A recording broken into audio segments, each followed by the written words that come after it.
Chicos, espero que se encuentren muy bien el día de hoy. Antes de comenzar con el siguiente video, les daré la palabra del día para que hagan sus respectivas oraciones. La palabra del día es discrepancia. Es necesario que lo investiguen para poder entender en plenitud el siguiente video. Manejo y solución de conflictos. Antes de comenzar con este tema, tenemos que definir lo que es un conflicto. Un conflicto es una pelea, disputa o discrepancia que se da cuando dos o más personas tienen intereses u opiniones que no son iguales, que se contradicen en pocas palabras. No se pueden desarrollar al mismo tiempo. Existen conflictos en todos los ámbitos, ya sea a un nivel interpersonal o intrapersonal. Ahora conoceremos los niveles que mencioné. La inteligencia intrapersonal hace referencia al conocimiento de uno mismo, bien involucrada la autoestima, la autoconfianza y todo lo que implique a lo individual, o sea, a ti mismo. La inteligencia interpersonal implica la capacidad de establecer relaciones con otras personas, o sea, tu forma de hablar, de manejarte con los demás. En este sentido, podemos tener conflicto con nosotros mismos, con los demás y pues al final con la sociedad. Esto puede implicar un malentendido, una discusión, una pelea o hasta una guerra. Pero ojo, no debemos asociar la violencia con el conflicto, porque puede que lo haya o puede que no. No necesariamente en un conflicto tiene que haber violencia. Las principales causas de un conflicto son las siguientes. En primera, la falta de comunicación. La mayoría de los conflictos se da entre las partes por falta de información o de comunicación, como lo quieran ver. La comunicación es fundamental en cualquier ámbito de la vida. Después está la discordancia de intereses, que causa un conflicto entre las partes porque cada una de ellas busca su propio beneficio o cubrir una necesidad y esto afecta a la otra persona. Un ejemplo de esto es cuando un país quiere la soberanía de un territorio que tiene otro país. Así se puede visualizar un conflicto porque ambos tienen intereses distintos. Está también la discordancia de valores, que causa un conflicto porque las partes involucradas no se ponen de acuerdo en cuanto a creencias, costumbres o valores. El ejemplo más claro es cuando dos personas de religiones distintas entran en discusión porque cada una defiende su tradición o creencia. Existe de igual manera la discordancia de roles, que consiste en un tipo de conflicto entre las personas en donde una reclama algo que atenta contra sus derechos en beneficio de la otra persona. Un ejemplo es cuando un empleado le exige a su jefe que respete su horario de descanso, ya que le afecta no descansar cuando el jefe lo requiere. No sé si alguna vez les haya pasado a sus papás que ellos descansan pero los llaman para ir al trabajo y pues están afectando y agrediendo sobre todo los derechos laborales del trabajador en este caso. Y por último está la desigualdad, que causa un conflicto cuando una de las personas o de las partes sufre una desigualdad de cualquier tipo que se desea eliminar. Por ejemplo, cuando un grupo de personas le reclama al gobierno porque suben el precio de los alimentos, lo cual crea una desestabilidad. Hay un conflicto, hay una desigualdad. Existen muchos tipos de conflicto, pero los más importantes son los siguientes. Los conflictos intrapersonales son aquellos que se dan en el interior de una persona. Ocurren principalmente porque no hay un acuerdo entre el sentir, el pensar y el hacer. Existen también los conflictos interpersonales, que se dan entre dos o más personas. La mayoría de estos conflictos tienen factores emocionales. Puede que uno tenga el problema o que en realidad el problema sea de los dos. También se encuentran los conflictos de grupo, que se dan principalmente cuando el problema se origina entre grupos de personas válgame la redundancia, por diferentes motivos.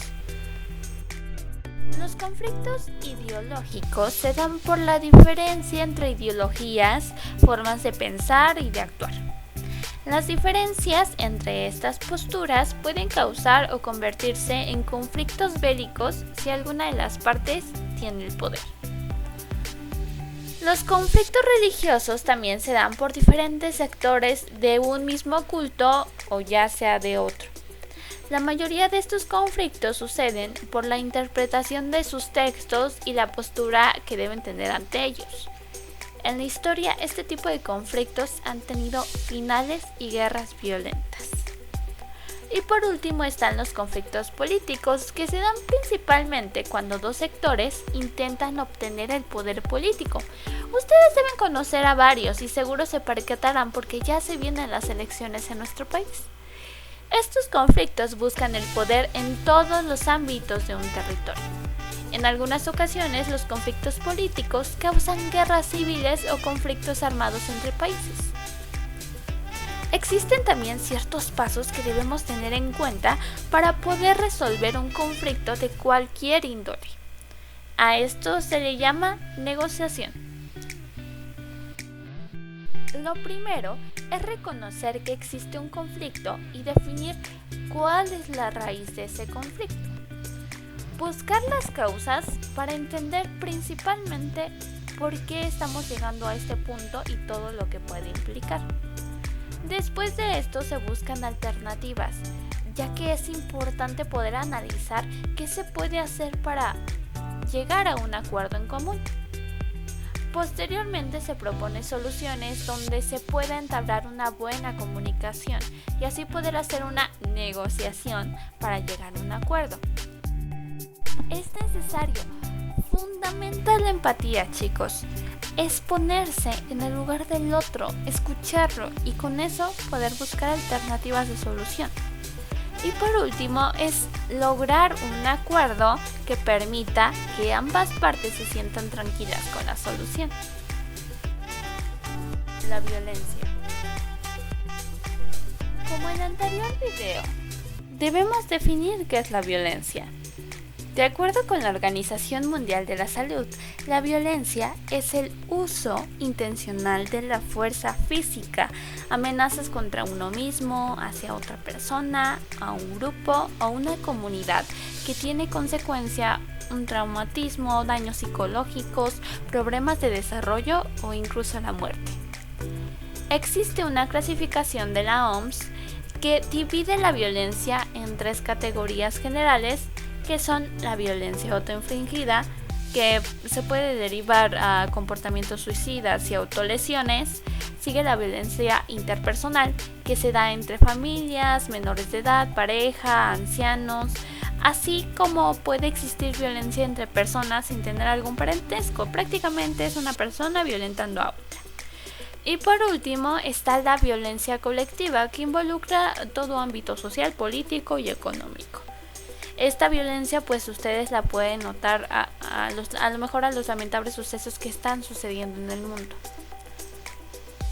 Existen medidas que permiten evitar todo tipo de violencia y se pueden aplicar a todos los sectores de la sociedad.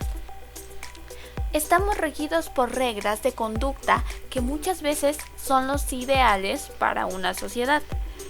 Ante cualquier situación, siempre hay que tener en cuenta nuestros valores y hacerlos respetar. Moderarte acorde a tus valores, ya sean los que te enseñan en casa, con la familia, en la escuela o en algún otro grupo, ayudará a no tener conflicto. Claro que si los llevas y los practicas bien, como debe de ser. Para el siguiente punto, debemos hacer un paréntesis para poder definir una palabra muy importante. Una aptitud. La aptitud es la capacidad de una persona para realizar adecuadamente una actividad, función o servicio. Después de entender esto, es necesario que los niños y adolescentes tengan los conocimientos y aptitudes para hacer frente y resolver situaciones de riesgo sin necesidad de recurrir a la violencia. Una de las principales estrategias para evitarlo es el diálogo y la negociación, que ya vimos hace unos minutos. Nada justifica la violencia, chicos. Sabemos que puede traer consecuencias irreversibles. Y con esto terminamos el video del día de hoy. La tarea la estaré subiendo a la plataforma. Cuídense mucho, eviten la violencia y usen cubrebocas. Cuídense. Bye.